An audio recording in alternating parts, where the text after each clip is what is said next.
حجا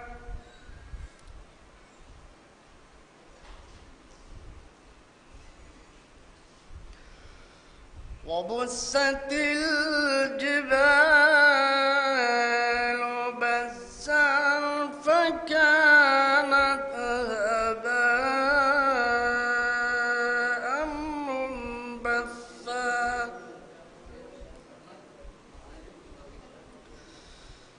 فكانت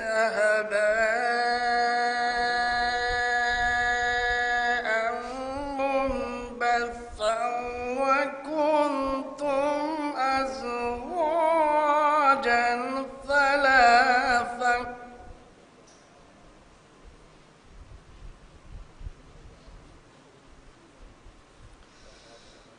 فأصحاب الميمنة ما أصحاب الميمنة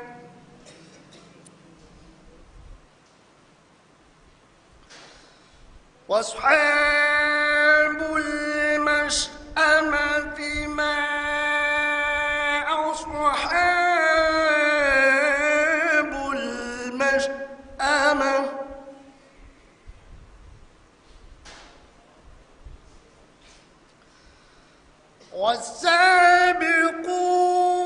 والسابقون السابقون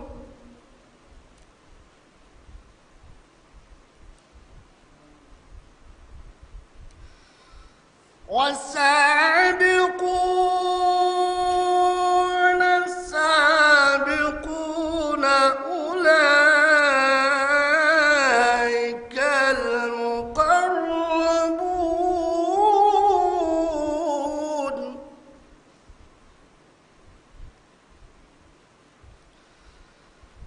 في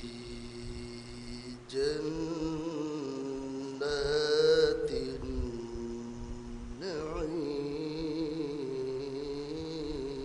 النعيم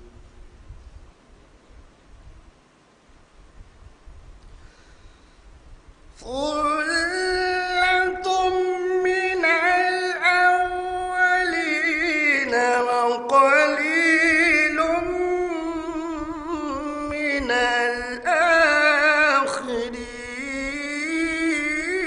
الآخرين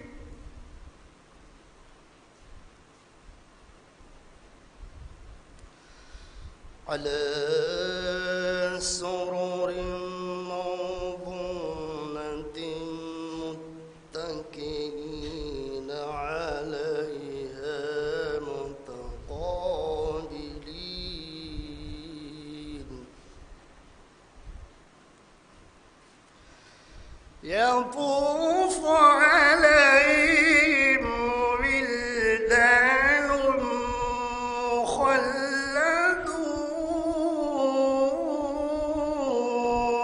مخلدون بأكواب وأباريق وكأس من معين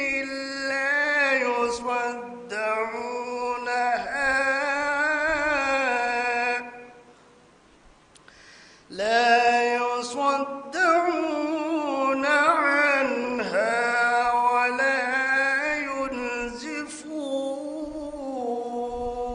ينزفون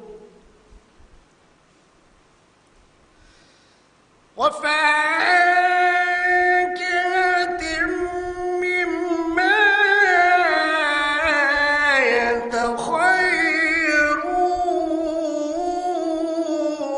يتخيرون ولحم طير مما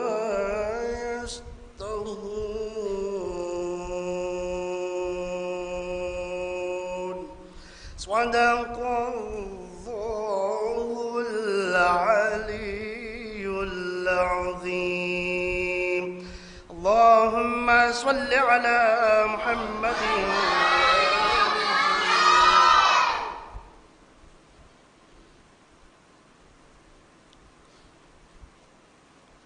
نعرے صلی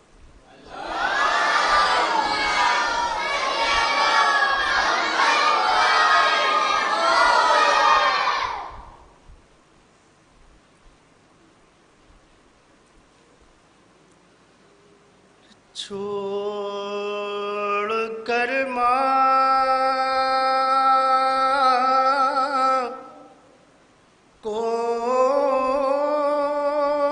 کولی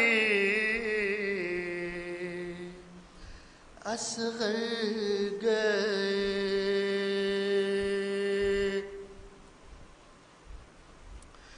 چھوڑ کر ماں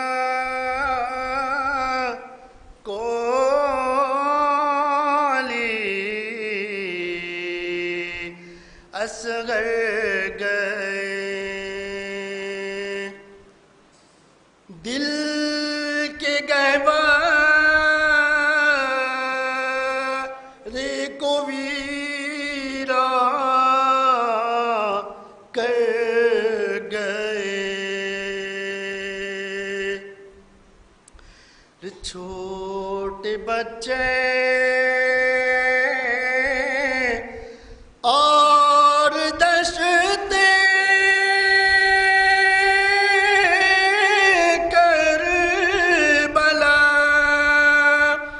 رات کی تاریکیوں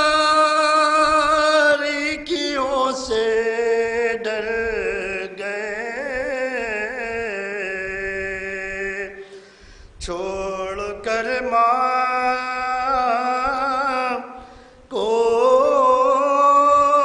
کولی اصغر گئے ایک قطرہ بھی نہ پانی کا ملا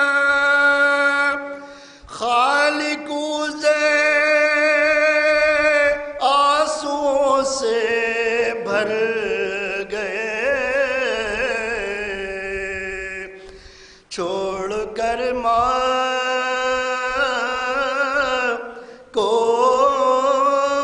کولی اصغر گئے سوچئے بھی ماریے عابد کا حال کربلا سے شام تک کیوں کر گئے چھوڑ کر ماں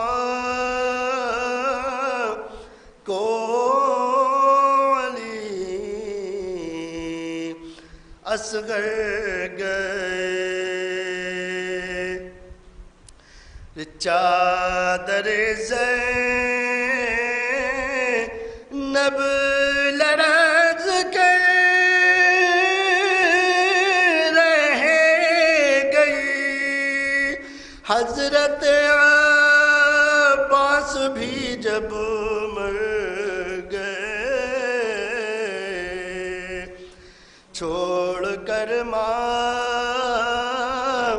کولی اصغر گئے ایک تشنا لب شہ مظلوم کو قتل کرنے کے لیے لشکر گئے چھوڑ کر ماں کولی اصغر گئے یاد آئے راستے کے مرحلے جب تھکے ماندے مسافر گھر گئے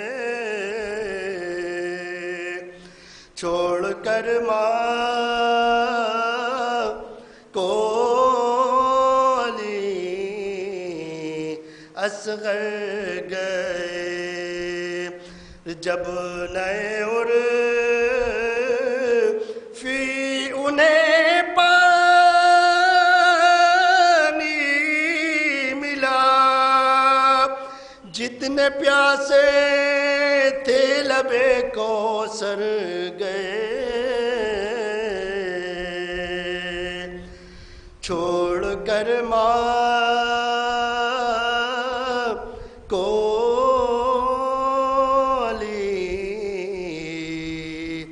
اصغر گئے۔ ایک نعرہ صلوات بلند۔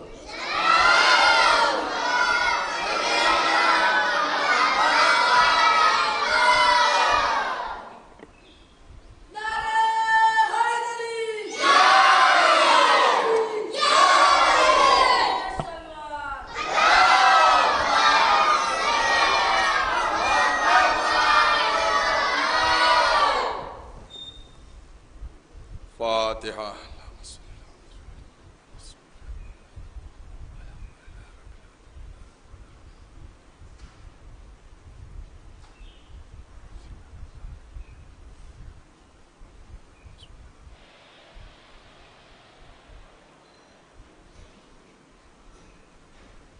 اعوذ باللہ من الشیطان اللعین الرجیم بسم اللہ الرحمن الرحیم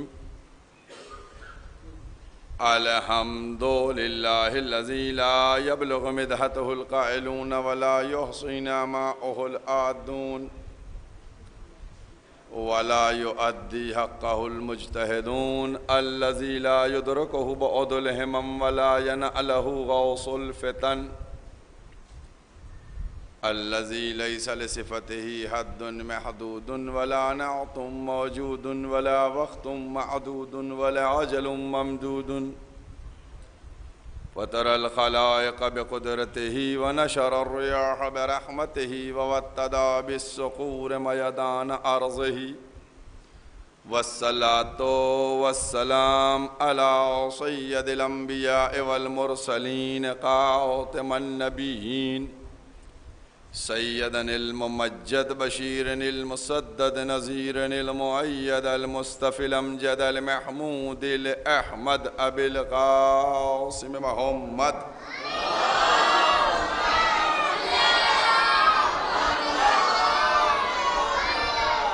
واہل بیتہ طیبین الطاہرین المعصومین المظلومین اما بعد فقد قال اللہ سبحانہ تبارک و تعالی فی کتابہ المحکم و خطابہ المدقن و قولہ الاحسن بسم اللہ الرحمن الرحیم وَيَقُولُ الَّذِينَ كَفَرُوا لَسْتَ مُرْسَلًا قُلْ كَفَى بِاللَّهِ شَهِيدًا بَيْنِي وَبَيْنَكُمْ وَمَنْ عِنْدَهُ عِلْمُ الْكِتَابِ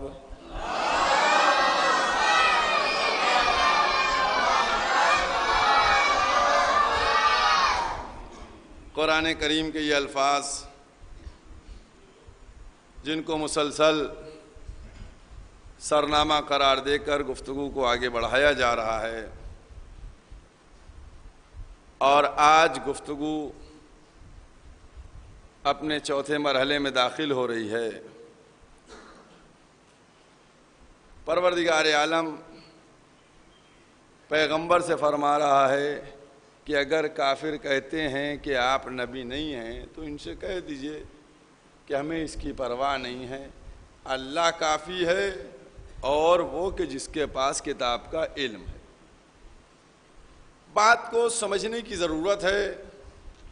جیسا میں نے کل بھی کہا تھا کہ بات خراب ہوئی کہاں سے؟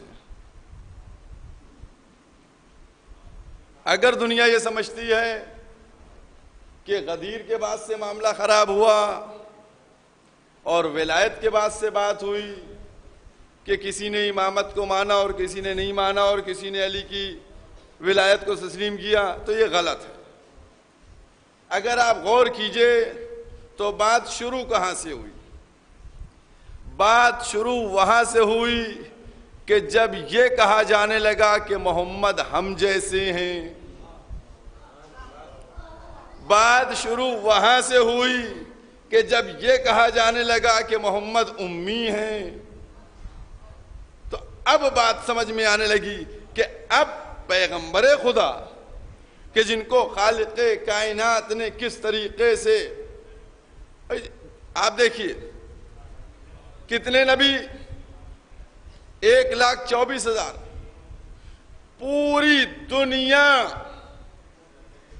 کے انسانوں میں اللہ نے انتخاب کیا 1,24,000 نبیوں کا، 1,24,000 نبی کا انتخاب کیا پوری دنیا کے انسانوں میں۔ پھر ان 1,24,000 میں 313 کا انتخاب ہوا، اور پھر ان 313 میں 5 کا انتخاب ہوا۔ بہت توجہ کیجئے گا، پوری دنیا کے انسانوں میں 1,24,000 انبیاء منتخب کیے گئے، 1,24,000 انبیاء میں سے 313 رسولوں کو منتخب کیا گیا، 313 رسولوں میں سے 5 اولو العزم کو منتخب کیا گیا۔ اب 5 اولو العزم میں سے ایک خاتم النبیین کا انتخاب ہوا۔ بہت توجہ کیجئے گا بھئی، ایک پیغمبر اسلام وہ سب سے افضل امام الانبیاء، اب غور کیجئے گا، اب میں جملے کو پلٹے دے رہا ہوں کہ پوری دنیا کے انسان یہ نہیں کہہ سکتے کہ ہم نبیوں جیسے ہیں۔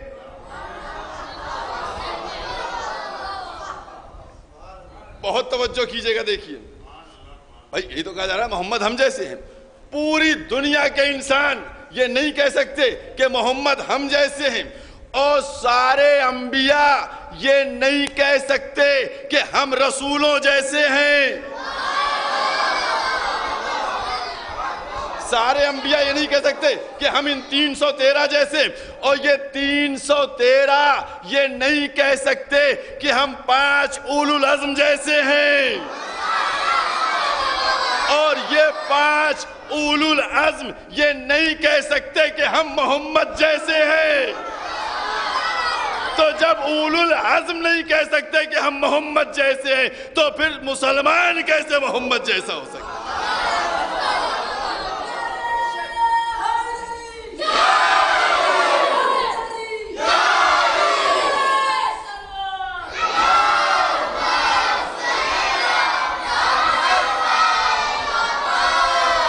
اب آج سمجھنے میں نے کہا نہیں کہ ابراہیم نہیں کہہ سکتے، عیسیٰ نہیں کہہ سکتے، موسیٰ نہیں کہہ سکتے، کوئی نہیں کہہ سکتا کہ ہم محمد کے جیسے ہیں۔ اور اب یہاں عرب کا بدو مسلمان کہتا ہے کہ محمد ہم جیسے ہیں، اور کیا بات یہاں سے خراب ہوئی ہے۔ میں نے کہا نہیں کہ ابتدا کو سمجھ لیا جائے، جب ابتدا کو ہم نہیں سمجھیں گے کہ پرابلم کریٹ ہوئی کہاں سے۔ اب پیغمبر کو کہ وہ 2 مقام کے اوپر پیغمبر نے فرما دیا کہ قل انما انا بشر مثلکم، ہم تم جیسے، تو اسی کو لے کے چل دیے۔ آپ دیکھیے آج مسلمان کتنا پریشان ہے، کیا کہہ رہا ہے کہ اسلام خطرے میں ہے، مسلمان خطرے میں ہے نا؟ آج پوری دنیا میں ہنگامہ مچا ہوا ہے صاحب، اسلام خطرے میں ہو، مسلمان خطرے میں، اور یہ خطرے میں خطرے۔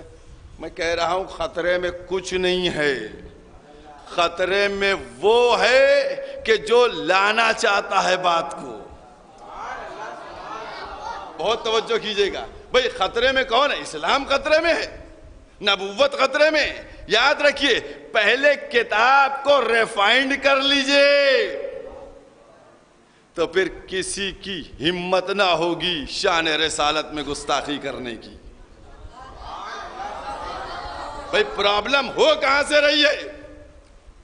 جب رسول بھولتا ہوا نظر آئے گا، جب رسول کے اوپر بخار کا غلبہ ہو جائے گا. اب میں پورے الفاظ نہیں کہہ رہا ہوں.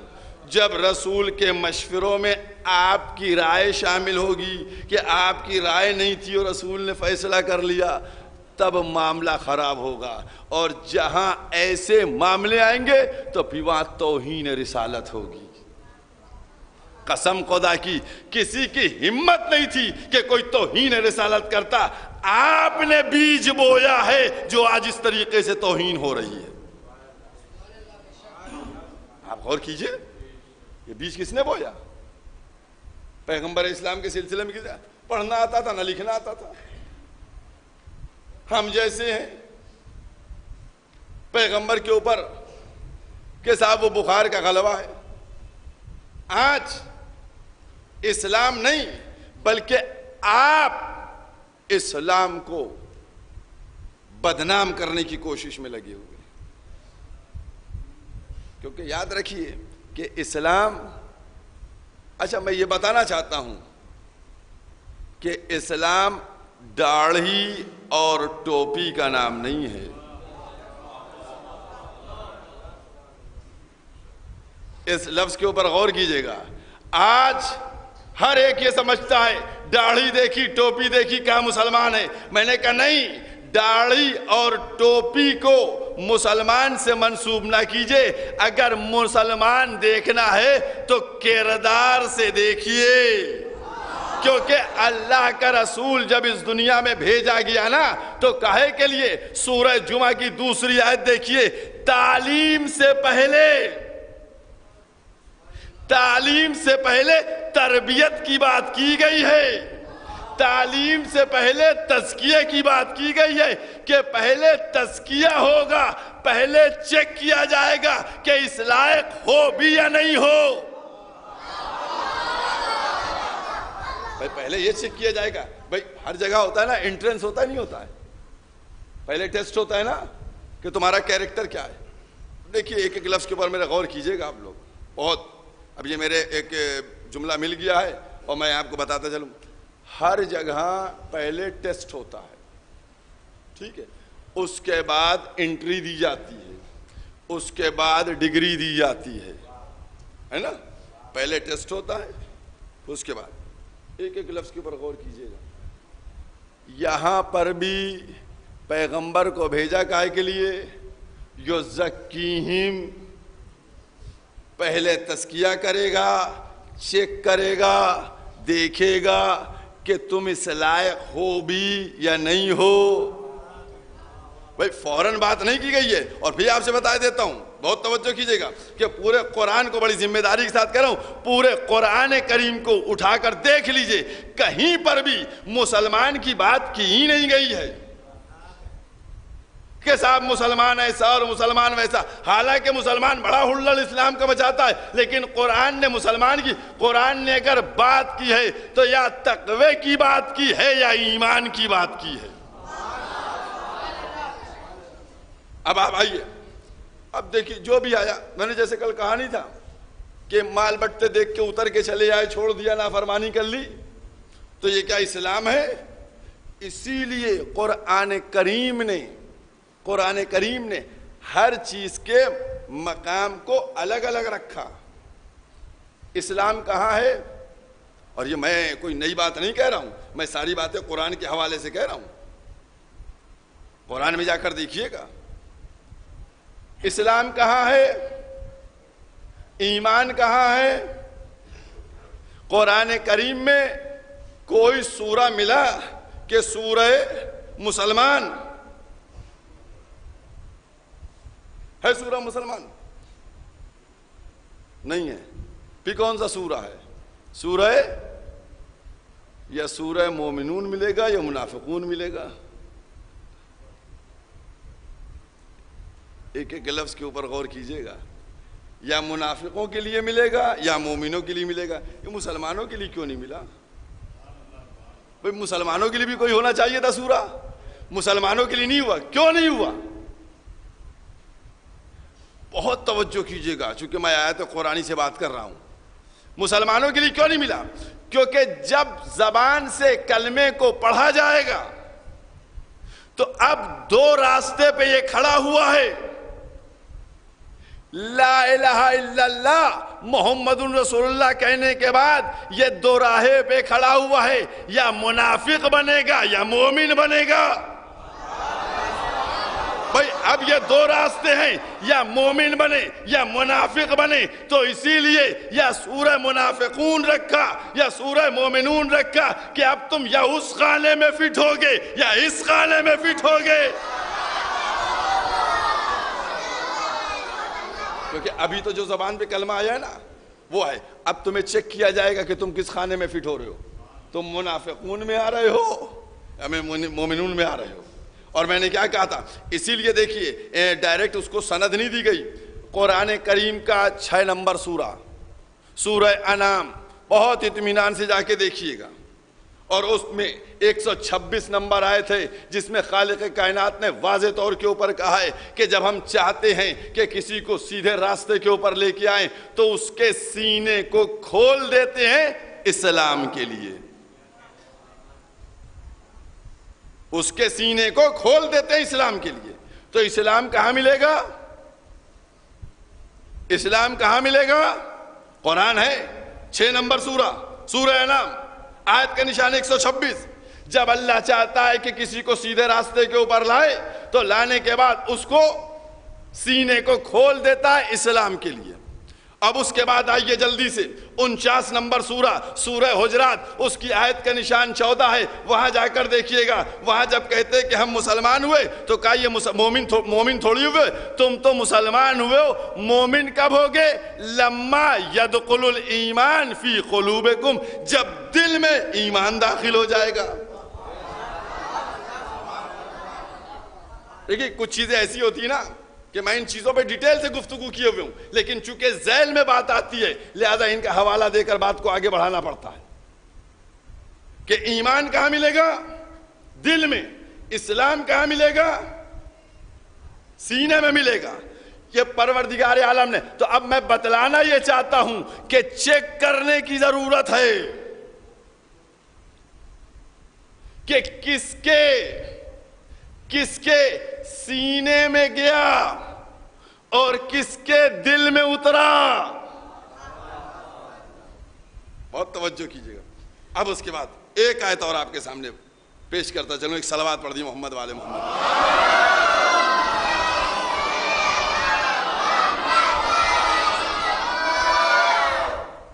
قرآن مجید کا 7واں سورہ آراف، آیت کا نشان 153۔ غور کیجئے گا، اب اس میں کیا ہو رہا ہے، اس میں کیا بیان کیا جا رہا ہے؟ الذین یتبعون الرسول النبی الامی، وہ لوگ کہ جو اتباع کرتے ہیں رسول کا، نبی الامی کا۔ اتباع کا لفظ سمجھ میں آ گیا؟ پہلے دیکھ لیجیے گا، جو پیغمبر کے قدم بقدم چلتے ہیں، اور وہ پیغمبر کون سا کہ جس کا توریت میں بھی تذکرہ کر دیا گیا ہے، انجیل میں بھی تذکرہ کر دیا گیا ہے، وہ پیغمبر جو نیکیوں کی طرف لے کے آتا ہے، وہ پیغمبر جو برائیوں سے روکتا ہے، یہ سب قرآن چل رہا ہے، وہ پیغمبر جو برائیوں سے روکتا ہے، وہ پیغمبر جو قبائث کے لیے حرام کا فتویٰ دے دیتا ہے، وہ پیغمبر کہ جو قبائث کے بعد اب جو ہر چیزیں حلال ہیں ان کو حلال کرتا ہے۔ اب اس کے بعد پیغمبر کی ساری بات ہوتے ہوتے اب آخر میں آئیے، الذین آمنو، ایمان لے کے آؤ۔ سمجھ گئے؟ ایمان لے آئے، جب ایمان لے آئے تو اب کیا ہے؟ عزت کرو، نصرت کرو، کس کی؟ نبی کی۔ ایمان لے آئے، عزت کرو۔ ارے جب ایمان لے آئے تو عزت بھی کرتے ہوں گے، مدد بھی کرتے ہوں گے۔ معلوم یہ ہوا کہ ایمان لانا اور ہے، عزت کرنا اور مدد کرنا اور ہے۔ بہت توجہ کیجئے گا، یہ سب قرآن ہے کہ پروردگار عالم کیا کہ ایمان لے کے آؤ، ایمان لے آئے، اب کیا کرے؟ کہ عزت تو کرو. اس کا مطلب کچھ لوگ ایسے ہوں گے جو کلمہ تو پڑھیں گے لیکن عزت نہیں کریں گے. وہ تو آپ کے حوالے کل آیت کر چکا ہوں کہ رسول بلاتا رہا وہ جاتے رہے. اور کیا آپ نے؟ رسول بلاتا رہا وہ جاتے رہے. یہ ہے عزت، یہ ہے مدد. اب اس کے بعد ایک اور جملہ. اب کیا کرو؟ ابھی آیت ختم نہیں ہوئی ہے. اب اس کا اتباع کرو، اس نور کا اتباع کرو کہ جو اس کے ساتھ نازل ہوا ہے. بھائی رسول کا اتباع کرو، وہ رسول کہ جو خبائث کو حرام قرار دے، جو امر بالمعروف نہی عن المنکر سب چیزوں کی بات کرتے کرتے جس کا توریت میں انجیل میں سب تذکرہ ہے، پورا قرآن ہے. آیت ختم ہوتی ہے کہ تم کو آخر میں کیا کہتی؟ تم کو اس کا بھی اتباع کرنا ہے کہ جو نور محمد کے ساتھ نازل ہوا. اب قرآن سروں پہ رکھوائیے اور قسم کھلوائیے کہ محمد کے ساتھ کون سا نور نازل ہوا. دیکھیے میں وہی بات لے کے چل رہا ہوں. ارے ٹھیک ہے محمد پر لے آئے، ان کی عزت بھی ہم کریں گے، ان کی مدد بھی ہم کریں گے. اب بتائیے، کہا نہیں ان کا تو سب کرو ہی کرو، اب ان کی بھی عزت کرو، ان کے بھی قدم بقدم چلو کہ جو نور محمد کے ساتھ نازل ہوا ہے. اس کا مطلب ہر موقع پر خالق کائنات نے یہ بتلایا کہ محمد کے ساتھ جو محمد کا جانشین ہے، جو محمد کا وصی ہے، جو محمد کا وزیر ہے، جو محمد کا خلیفہ ہے، جو ولی خدا ہے، اس کی بھی تمہیں عزت کرنا ہے، اس کا بھی تمہیں احترام کرنا ہے، اس کے بھی تمہیں قدم بقدم چلتے رہنا ہے.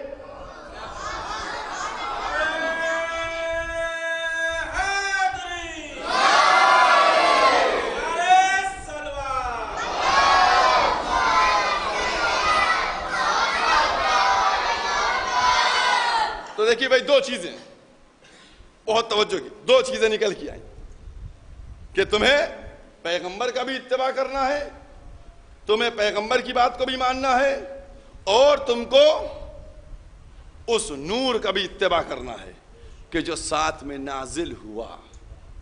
سمجھ گئے؟ اب سمجھ میں آیا؟ اب سمجھ میں آیا کیا کہا تھا پیغمبر نے؟ انا و علی من نور. ہم اور علی دونوں ایک نور کے. بہت توجہ کیجیے گا. دیکھیے میں ایک مرحلہ آپ کے سامنے بیان کرنے جا رہا ہوں اور اس پہ آپ توجہ فرما لیں. سات بعد نہیں ہے، سات. اب آئیے آپ کے سامنے بیان کرتا ہوں. دیکھیے ایک نور کے دو ٹکڑے، ایک نور علی ہے اور ایک نور محمد. ایک نور کے دو ٹکڑے ہوئے. یہ دو نور کیوں نہ ہوئے؟ دو ٹکڑے کیوں ہوئے؟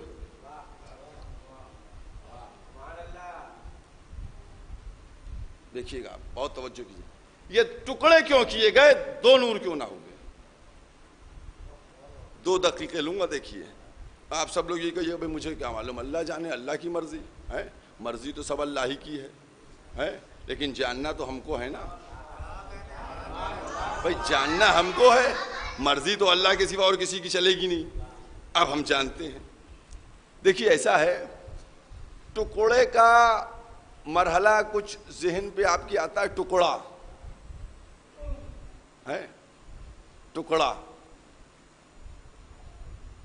اور مثال دوں گا میں آپ کو، چھوٹی سی مثال دوں گا تاکہ سب کے ذہنوں میں بات چلی جائے.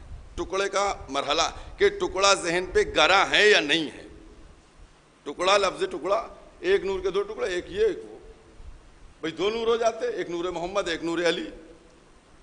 اب ٹکڑے کا میں سمجھا رہا ہوں. دیکھیے ایسا ہے کہ آج کل جو ہے بڑی مہنگائی ہو گئی ہے.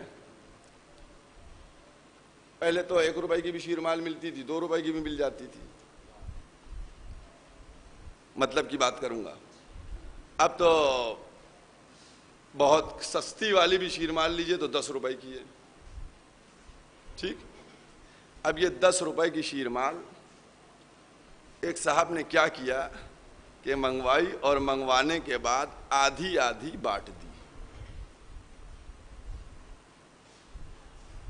10 روپے والی شیرمال منگائی, آدھی آدھی بانٹ دی. جو آدھی شیرمال لے کے نکلے گا, سچ بتائیے کیا کہے گا؟ ہے نا, کیا کہے گا باہر نکل کے؟ ہمیں بتائیے, آدھی آدھی شیرمال بانٹی گئی ہے, آدھی آدھی شیرمال بانٹی گئی ہے. ٹھیک, برابر میں مجلس تھی, ٹھیک ہے. اس نے کیا کیا کہ جب مجلس ختم ہوئی تو 2 روپے والا بسکٹ کا پیکٹ بانٹ دیا.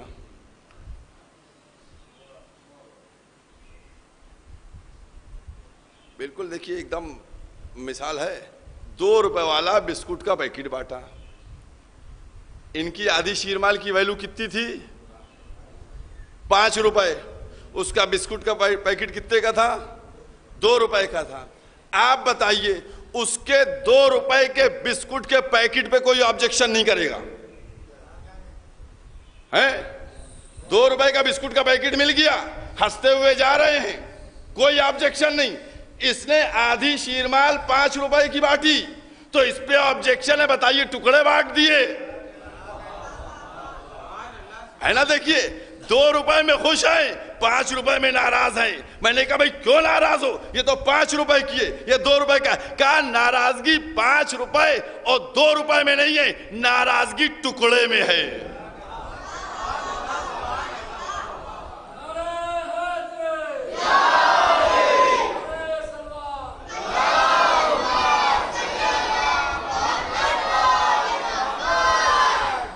ناراضگی 2 روپے سے اور 5 روپے سے نہیں ہے, ناراضگی ٹکڑے سے ہے.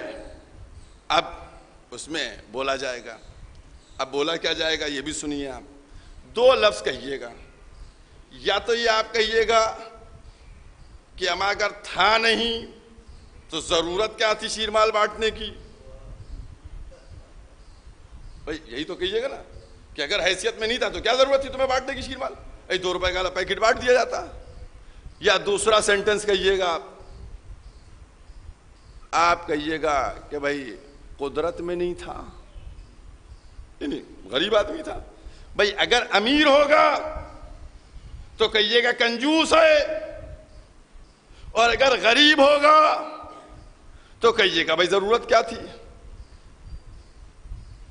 ہے نا. 2 ہی تو باتیں ہوں گی, یا غریب ہوگا یا کنجوس ہوگا. اس کے علاوہ تیسری بات تو نہیں ہے نا. دیکھیے, بہت ہی اطمینان سے لے کے آیا ہوں بات کو, چونکہ ولایت کی منزل ہے نا. بھائی اگر آدھی آدھی بانٹی تو گرا گزری. آپ نے کہا کہ آدھا کیوں بانٹا؟ آدھا بانٹنے میں 2 آبجیکشن ہیں. یا وہ کنجوس تھا, اس کے پاس قدرت تھی, دولت تھی, لیکن اس نے نہیں بانٹا, تو یا کنجوسی کا مظاہرہ کیا, یا وہ بیچارہ محتاج تھا کہ وہ پوری نہیں بانٹ سکتا تھا اس لیے بانٹی. تو اب پتہ یہ چلا کہ جب آدھا آدھا بٹے تو 2 باتیں ہوں گی, یا محتاج ہوگا یا کنجوس ہوگا, ہے نا.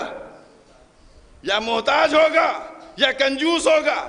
تو اب یہ جو آدھا آدھا نور ہوا تو ہم چل کے ادھر دیکھتے ہیں کہ وہاں کیوں ہوا. اگر محتاجی کا تصور کر لیں تو اسلام سے خارج ہو جائے, وہ قادر مطلق ہے. اور اگر کنجوسی کی بات کر لیں تو وہ سخاوت کا دریا اس طرح ہے کہ ایک آنسو میں جو کچھ ہوتا ہے دے دیتا ہے. تو وہاں تو دونوں چیزیں تھی نہیں, تو پھر کیوں آدھا آدھا بٹا ہے؟ اب آدھا آدھا کیوں ہوا؟ ایک نور کے 2 ٹکڑے, آدھا علی آدھا محمد. اب کیوں ہوا؟ اب دوسری بات کر رہا ہوں. دیکھیے ایسا ہے کہ بہت توجہ کیجئے گا, فضائل مولا کا مرحلہ ہے. آج کل اسپیڈ کے اوپر بڑا چل رہا ہے, سمجھے. اسپیڈ کتنی اسپیڈ ہے, یہ ہے اسپیڈ, اور یہ اسپیڈ ہے سب. اب دیکھیے آپ, مثلاً ایک فوٹو کاپی کی مشین پہ آپ گئے, اور جانے کے بعد آپ نے اس سے کہا کہ بھیا یہ نکال دو. بہت ہائی اسپیڈ مشین اس کی لگی ہوئی تھی. اس سے کہا اس کی 2 کاپی نکال دو, اس کی اور اس کی. اس نے نکالی, اور نکالنے کے بعد دونوں کاپیاں دے دی. آپ نے پوچھا بیٹا بھیا پہلے کون سی نکالی تھی؟ تو اس نے کہا کہ سیکنڈ بھر میں کاپی نکلتی ہے، تو پہلے بات کا کیا سوال؟ بھائی اسپیڈ ہے نا، 1 سیکنڈ میں 5 کاپیاں پھینک دی اس نے، تو اگر 1 سیکنڈ میں 5 کاپیاں پھینکی اس نے تو بتائیے کوئی گن پائے گا کہ اس میں اور اس میں کتنا فرق ہے؟ سمجھ گئے؟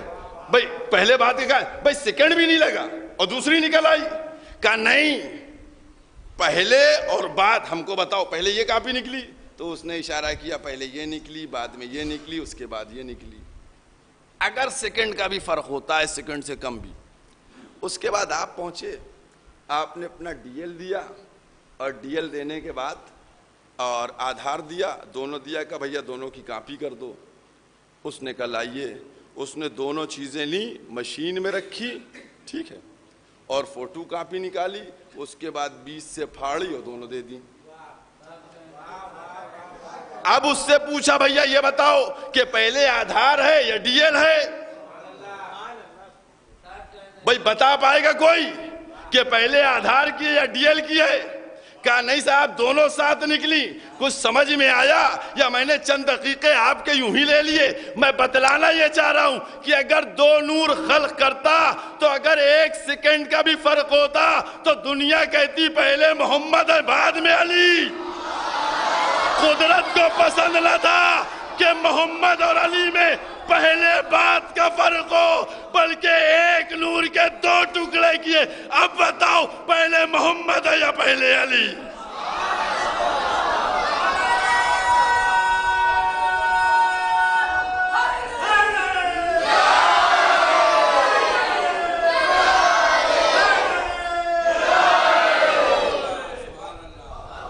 اس لیے 2 نور خلق نہیں ہوئے کہ اگر 2 نور خلق ہوتے تو پہلے اور بعد کا فرق ہو جاتا۔ قدرت کو گوارا نہ تھا کہ محمد میں اور علی میں اتنا بھی فرق ہو، لہٰذا اب 1 نور کے 2 ٹکڑے کیے۔ اب کوئی زبان کھولے، اب زبان کھولے، اسی لیے کہا کہ اس نور کا بھی اتباع کرو جو محمد کے ساتھ نازل ہوا۔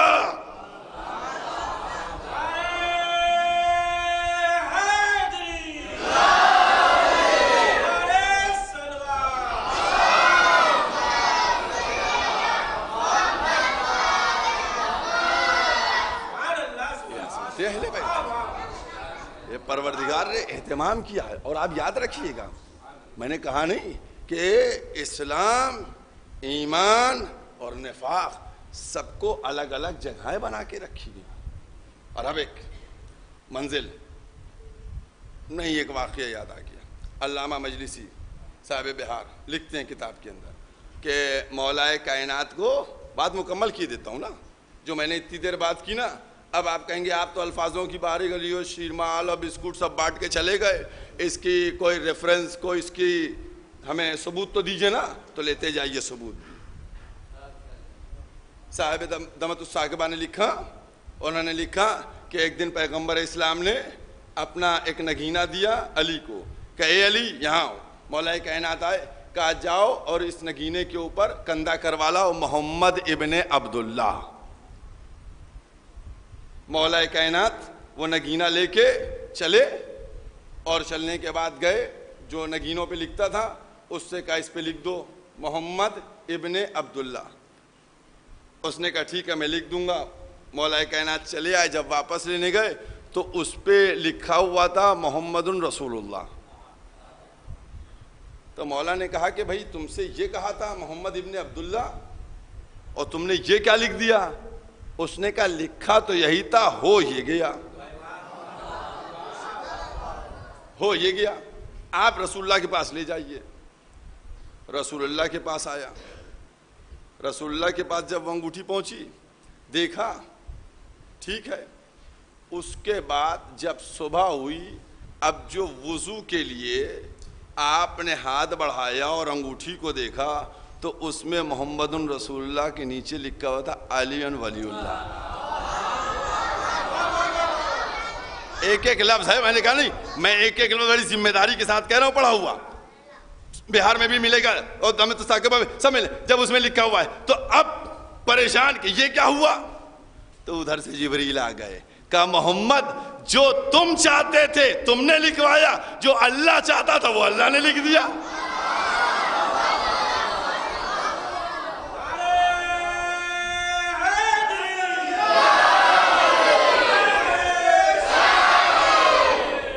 اور کیا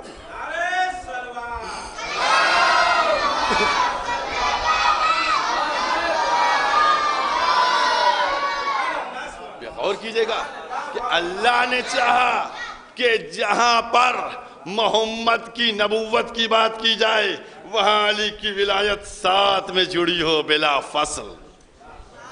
یہ اہتمام ہے اور یہ انتظام ہے.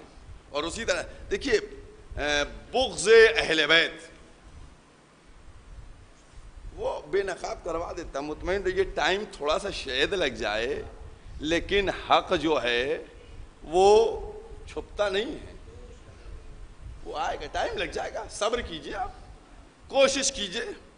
اب چلیے ایک واقعہ میرے ذہن میں آ گیا, وہ بھی آپ کو بیان کرتا چلوں. ایک صلوات پڑھ رہی ہوں محمد والے ہوں.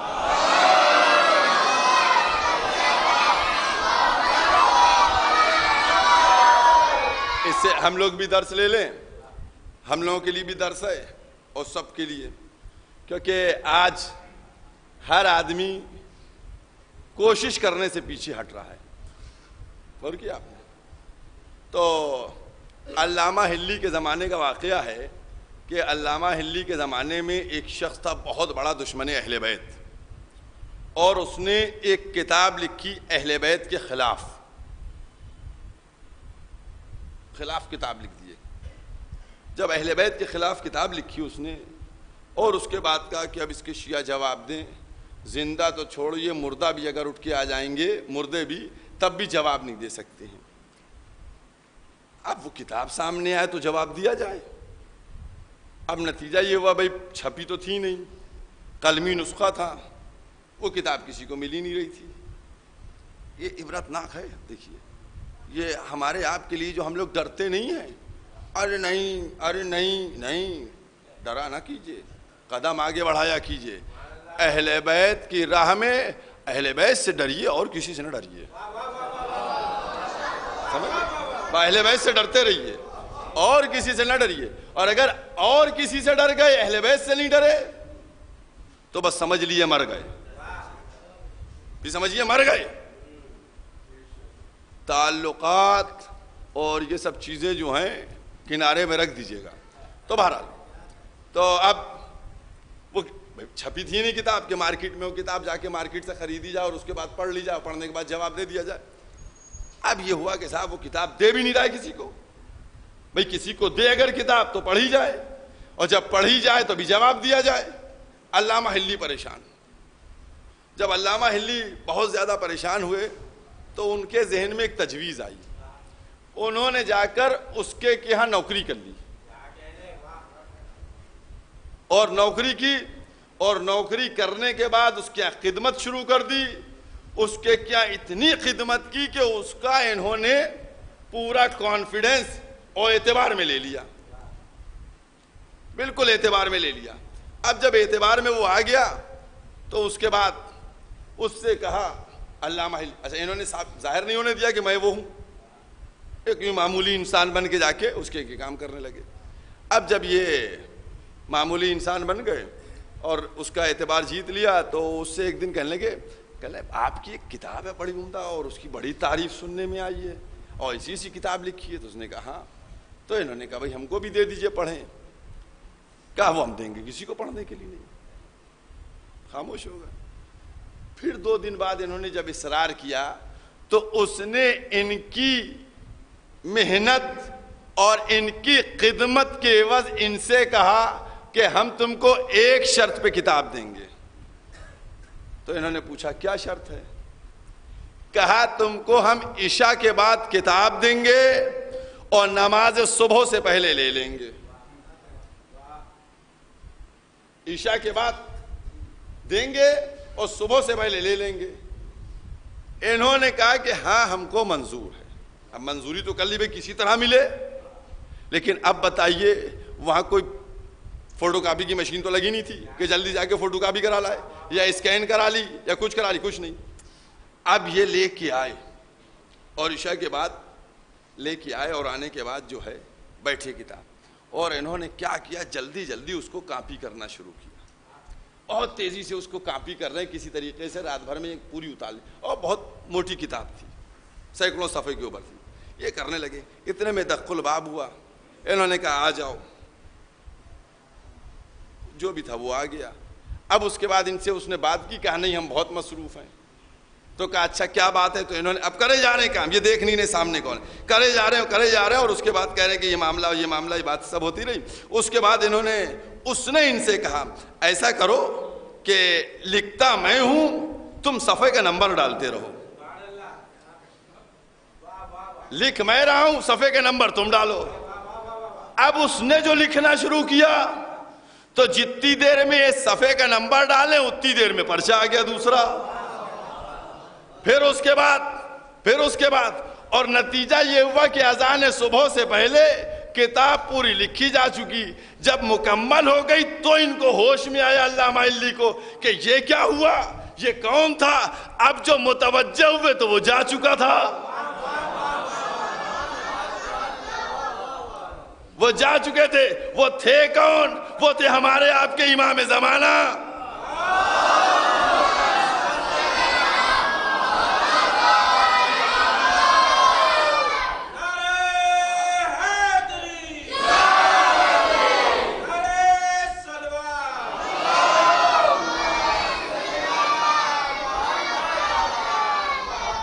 وہ تھے امام زمانہ.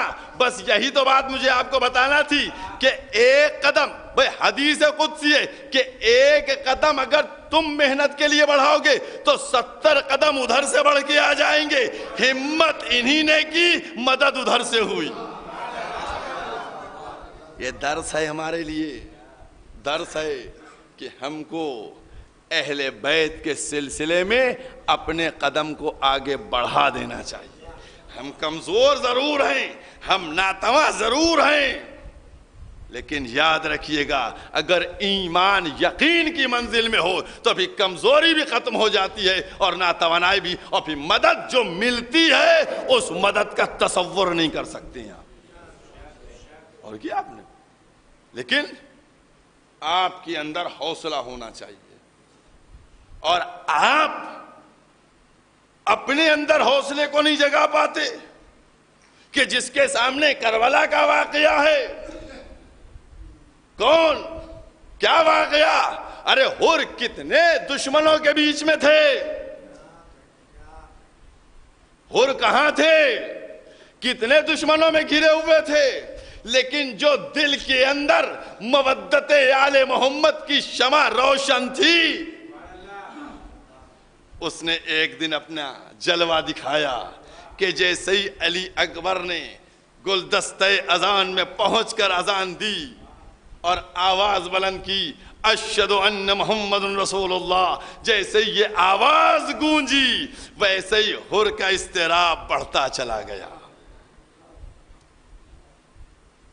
بس آ گیا منزل تک میں اپنی. مجھے اس یقین کو سمجھنے کی ضرورت ہے. اور جناب حر کہاں تھے؟ جناب حر فرماتے ہیں کہ جب میں گھر سے نکلا تھا امام حسین کا راستہ روکنے کے لیے تو پیچھے سے میرے آواز آئی ابشر یا حر بالجنہ، اے حر تم کو جنت کی بشارت دی جاتی ہے، اے حر تم کو جنت کی بشارت دی جاتی ہے. حر سوچ رہے تھے کہ میں سوچ رہا تھا کہ میں تو راستہ روکنے کے لیے جا رہا ہوں لیکن یہ جنت کی بشارت مل رہی ہے. ذہن میں انقلاب برپا. اور اس کے بعد دیکھیے احترام کی وہ منزل تھی کہ جب لجام فرس پہ ہاتھ پڑا تو اس کے بعد کیا ہوا؟ یہی تو جملہ کہا تھا کہ ہم آپ کی ماں کے بارے میں نہیں کہہ سکتے ہیں.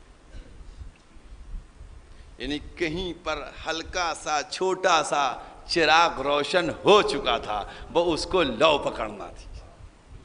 اور اس کے بعد جناب حر کا غلام کہتا ہے اور اس کے دوست کہتے ہیں کہ میں نے دیکھا پوری رات حر خیمے میں ٹہلے، شب عاشور خیمے میں ٹہلنے اضطراب کے عالم میں۔ عزاداران امام مظلوم، ملتا یہ ہے کہ جب امام حسین اور امام حسین سے حر کا لشکر ٹکرایا تو اس وقت حر کے لشکر کے تمام سپاہی پیاس سے بے قرار تھے اور جانوروں کی زبانیں باہر نکلی ہوئی تھی۔ کیا کردار پیش کیا؟ رسول کے نواسے نے سب کو سیراب کیا، سب کو پانی پلایا۔ سچ بتائیے، کیا یہ حر کئی دن پرانا واقعہ تھا؟ کیا حر اس واقعے کو بھول گئے ہوں گے کہ جس نے ہم کو پانی پلایا، جس نے ہم کو سیراب کیا، ہمارے لوگوں کو سیراب کیا، ہمارے جانوروں کو، آج اسی کے بچے العطش العطش کی صدائیں بلند کر رہے ہیں۔ بتاتا ہے کہ جناب حر پوری رات بے قراری کے عالم میں اپنے خیمے میں ٹہلتے رہے، خیمے میں ٹہل رہے ہیں جناب حر۔ پھر اس کے بعد جیسے ہی صبح ہوئی پسر سعد کے پاس پہنچے اور کہنے لگے، اے پسر سعد، کیا اب کوئی راستہ نہیں ہے کہ جنگ کو ٹالا جا سکے، جنگ کو روکا جا سکے؟ پسر سعد کہتا ہے کہ ہم نے تو بہت کوشش کی لیکن اب کوئی راستہ نہیں، اور کہا ان قریب تم ہی اس جنگ کو شروع کرو گے۔ بس جیسے یہ جملے اس نے سنے، وہ ایک دفعہ پلٹ کے آیا خیمے کے پاس اور خیمے سے نکلنے لگا۔ جب خیمے سے نکلنے لگا تو بیٹا کہنے لگا، کہاں جا رہے ہیں بابا؟ کہا، بیٹا میرے پاس آؤ۔ پاس بلایا، اس کے بعد ایک حصے میں لے گیا اور کہا، ذرا سا کان لگا کے سنو، جو ادھر خیمے لگے ہوں ادھر سے کوئی آواز آ رہی ہے؟ بیٹے نے کان کو لگایا، کہا ہاں آوازیں آ رہی ہیں۔ کوئی بچہ کہتا ہے ماموں پیاس سے تڑپے جا رہے ہیں، کوئی کہتا ہے چچا بہت پیاس لگی ہے مرے جا رہے ہیں، چھوٹے چھوٹے بچوں کی پیاس کی آوازیں بلند ہو رہی ہیں۔ کہا، بیٹا تم کو یاد ہے نا کہ ابھی کل ہی تو حسین نے ہم کو سیراب کیا تھا، آج بتاؤ۔ اس کے بعد آگے بڑھے، ان کا غلام بھی ساتھ ہوا۔ کہا، واہ، جب تک تم جہنم کی طرف رہے ہم کو ساتھ رکھا، اب جا رہے ہو شفاعت کے لیے تو ہم کو چھوڑ کے جا رہے ہو۔ عزاداران امام معلوم، جناب حر کی مصائب اور مصیبت کی منزل ہے وہ چند دقیقے۔ بڑھے آگے اور تھوڑی دور آگے بڑھنے کے بعد گھوڑے سے اتر گئے۔ اب حر کے ساتھی کہہ رہے ہیں، میں سمجھ رہا تھا کہ حر شاید حملہ کرنے کے لیے جا رہے ہیں، لیکن جب میں نے دیکھا کہ تھوڑی دور کے بعد حر گھوڑے سے اتر گئے، اترنے کے بعد بیٹے سے کہتے ہیں، بیٹا میرے ہاتھوں کو باندھ دو، بیٹا میرے آنکھوں پہ پٹی باندھ دو، بیٹا ہم کو لے چلو اور لے چل کے نواسے رسول کے قدموں میں ڈال دو۔ ادھر جناب حر ان کا بیٹا اور ان کا غلام بڑھ رہا ہے، ادھر امام حسین نے آواز دی، عباس، علی اکبر کہاں ہو؟ آواز آئی، جی آقا، جی بابا، کہا جاؤ مہمان آ رہا استقبال کرو۔ عزاداران امام مظلوم، قرآن کریم کا سورہ اذا جاء نصر اللہ والفتح ورأیت الناس یدخلون فی دین اللہ افواجا، اگر فوج داخل ہو جائے تو تم کامیاب ہو۔ ارے بس جیسے ہی یہ فوج آئی تو کہا، علمدار تم جاؤ کامیابی کو لینے، سپہ سالار تم جاؤ کامیابی لینے۔ علمدار لشکر کو بھیجا، سپہ سالار لشکر کو بھیجا، جاؤ علامت کامیابی لے کے آؤ۔ لے کے آئے، بس جیسے ہی علی اکبر اور عباس آگے بڑھے، بیٹے نے کہا اللہ اکبر، حر کے بیٹے نے کہا اللہ اکبر۔ حر نے پوچھا کیا ہوا؟ کہا بابا عباس اور علی اکبر استقبال کے لیے آگے بڑھ رہے ہیں۔ حر اور آگے بڑھے، جیسے ہی آگے بڑھے پڑھنے کے بعد نزدیک تھا خیمے کے پہنچے، وہاں امام حسین کو کھڑا جیسے ہی دیکھا کہنے اللہ اکبر، کہا اب کیا ہوا بیٹے؟ کہا نواسے رسول آپ کے استقبال کے لیے کھڑے۔ بس حر نے اپنے کو گرا دیا امام حسین کے قدموں میں، ہاتھ بندھے ہوئے تھے، کہا مولا کیا میری خطا معاف ہو سکتی ہے؟ میں کہوں گا حر، ارے تم کو نہ معلوم، ارے یہ رسول کا نواسا، اس کے ہاتھ میں وہ تلوار ہے جو نسلوں کو دیکھ رہی ہے۔ اگر تمہارے اندر اس نے مودت کو نہ دیکھا ہوتا تو چل جاتی۔ جناب امام حسین نے دونوں بازوؤں کو پکڑا اور پکڑ کے اٹھایا، سینے سے لگایا، کہا حر ہم نے بھی معاف کیا، ہمارے خدا نے بھی معاف کیا۔ عزاداران معلوم، میرے مظلوم امام کا ایک جملہ ہے، بہت سی چیزیں ملتی ہیں لیکن میں وہ نہیں پڑھنا چاہتا کہ جو برابر نہیں پڑھی جاتی، میں چاہتا ہوں وہی الفاظ دہرا دیے جائیں کہ جو مستقل پڑھے جاتے ہیں۔ عزاداروں، اس کے بعد امام حسین نے کہا حر مجھے بڑا غم ہے۔ کہا مولا کس بات کا؟ کہا جب دشمن بن کے آئے تھے تو تم کو پانی پلایا، اب میرے مہمان بن کے آئے ہو تو تمہاری کوئی خاطر نہیں کر سکتا ہو۔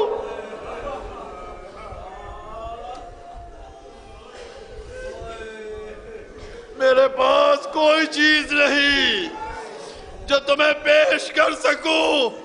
حر نے ہاتھوں کو جوڑا، کہا مولا اب جو خاطر ہوگی میں بابا سے آپ کے کوثر پہ سیراب ہو جاؤں گا، اے مولا مجھ کو مرنے کی اجازت دے دیجئے۔ جزاکم اللہ، یہ مودت کا عالم ہے، یہ مودت کی منزل ہے کہ حر جب دعا مانگتے کہتے ہیں اجازت مانگتے ہیں، امام حسین اجازت دے دیتے ہیں، لیکن کہتے ہیں مولا نہیں، اب حر کی معرفت معراج کی منزلوں پہ ہے، معراج کی منزلوں پہ ہے۔ حر جانتے ہیں کہ ابھی ایک موقع آنے والا ہے، لہذا چاہتے ہیں اس موقع سے پہلے میں کچھ موقع دکھا دوں۔ کہا بیٹے کو بلایا، جوان بیٹے کہا بیٹے یہاں آنا۔ کہا بابا، کہا جاؤ آقا پر سے اپنی جان کو نثار کرو۔ اپنے بیٹے کو بھیج دیا، بیٹا گیا، جنگ کرنا شروع کی، سینکڑوں دشمنوں کو واصل جہنم کیا۔ جب بیٹا زین سے زمین کی طرف چلا تو ایک دفعہ اس نے باپ کو آواز دی، بابا میری مدد کو آئیے۔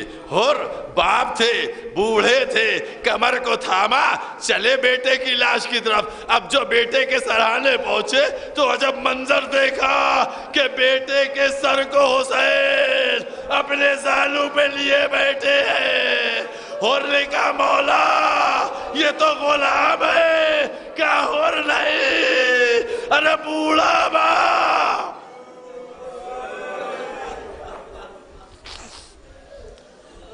بوڑھے باپ کو تسلی دی، بوڑھے باپ کو تسلی دی۔ عزاداران معلوم، چند دقیقے مسائل پڑھوں گا، کوئی گریہ میں کمی نہیں۔ آج 4 محرم ہو گئی ہے، کتنی تیز رفتاری سے لمحات گزر رہے ہیں۔ 4 محرم کا سورج نکل آیا ہے۔ بس عزاداروں، کل سے پھر اعزہ کا سلسلہ شروع ہو جائے گا۔ عزاداروں، امام حسین نے کہا کہ نہیں بوڑھا باپ ہے۔ پھر اس کے بعد جناب حر چاہتے ہیں کہ اپنے بیٹے کے لاشے کو اٹھائیں۔ جیسے ہی لاشے کو اٹھانے کے لیے جھکے، امام نے کہا حر کہیں بوڑھا باپ جوان کا لاشا اٹھاتا ہے؟ حر کے شانے پہ ہاتھ رکھ دیا، کہا حر ارے بوڑھا باپ جوان کا لاشا نہیں اٹھاتا۔ اے میرے مولا، ارے آپ نے تو حر کو نہ اٹھانے دیا، لیکن جب علی اکبر گھوڑے سے گرے،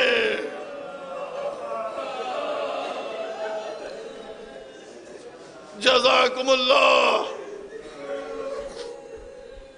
عزاداران مظلوم، اس کے بعد لاشے کو لا کے مختار میں رکھا، جناب حر گئے۔ جناب حر جب میدان میں پہنچے، جنگ کرنا شروع کی۔ دشمن کی روایت یہ کہ حر کس غضب کے ساتھ حملہ کر رہے تھے کہ 1000 سے زیادہ کو واصل جہنم پہنچایا۔ اور حور جنگ کرتے جا رہے ہیں اور غیرت دلاتے جا رہے ہیں کہ تم رسول کو چہرہ قیامت میں کیا دکھاؤ گے. جنگ ہوتی جا رہی ہے. اتنی میں ایک بہت بڑا پہلوان تھا جس کا نام صفوان تھا. وہ آیا، حور نے اس کو واصل جہنم کیا، اس کے بھائیوں کو مارا، سب کو حور مارتے چلے آ رہے ہیں. پھر اس کے بعد جناب حور، وہ وقت آیا کہ جناب حور کو گھیر لیا گیا اور چاروں طرف سے حملہ کیا گیا. جناب حور زین پہ سنبھل نہ سکے، زمین کی طرف چلے، آقا کو سلام آخر کیا. امام مظلوم پہنچے، حور کا سر اپنے زانوں پہ رکھا.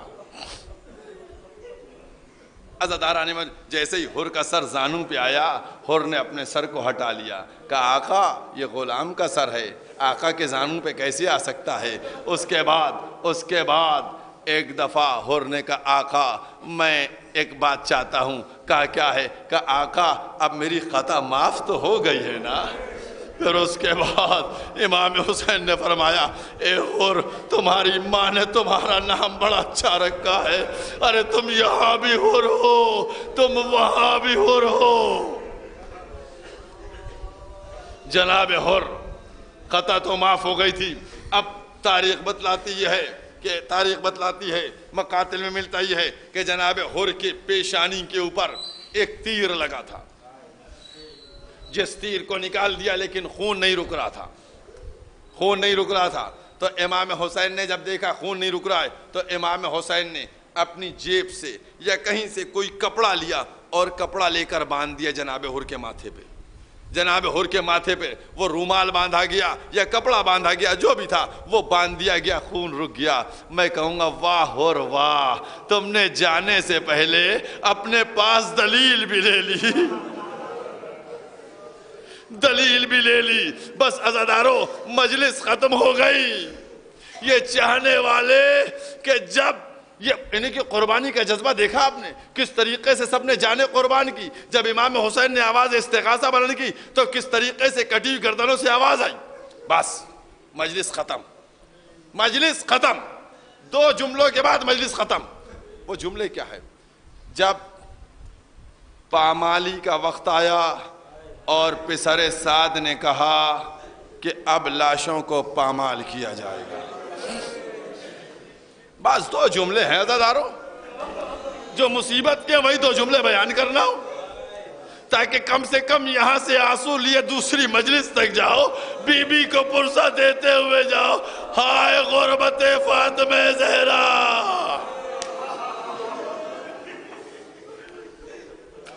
پسر سعد نے حکم دیا کہ ابھی سواروں گھوڑوں سے نہ اترنا، ابھی لاشوں کو پامال کیا جائے گا. ارے جیسے ہی آواز سنی حور کے قبیلے والے نکل آئے. کہا اگر حور کا لاشا پامال ہو گیا تو تلواریں چل جائے گی. پسر سعد نے کہا لے جاؤ، حور کا لاشا پامال نہ ہوگا، لیکن ہائے حسین کہ کوئی نہیں کہنے والا کہ ہمارے رسول کا نوازا. ادھر کے گھوڑے ادھر کے گھوڑے ادھر، رسول کا نوازا لاشا پامال.